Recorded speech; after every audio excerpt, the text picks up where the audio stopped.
Maganar gaskiya samari kuna cutar da kanku ba ƙaramin cutarwa ba.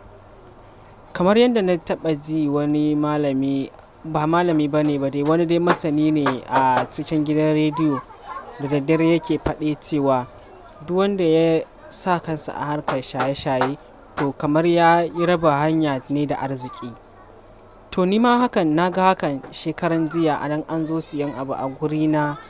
Wancan ɗin sholi yake sha, ya zo ya siyi sigari guda uku, ya zauna a gurin ya sha guda biyu ya gama. To sholi yake sha, ta gama gauraye shi. Bacin ya gama kuma ya zo ya sa ni a gaba ya rigime wai sai na bashi kuɗinsa, ai babu abin da na bashi. Ku ji fa, a gurin fa ya zauna ya shanye abarsa amma kuma ya rigime wai sai na bashi kuɗinsa, ai ban bashi ba, sai na bashi abarsa. To don Allah ku ji wannan abu, gaba ɗaya tunaninsa ya juye ya rigitse, kuma aƙalla wannan ya kamata a ce ma yana da 'ya'ya ba ma matar aure ba. Yanzu ku duba wannan kafson ku gani, ni dai sani na da kafso fari ne amma ku duba wannan ku gani baƙi ƙirin ne a ciki.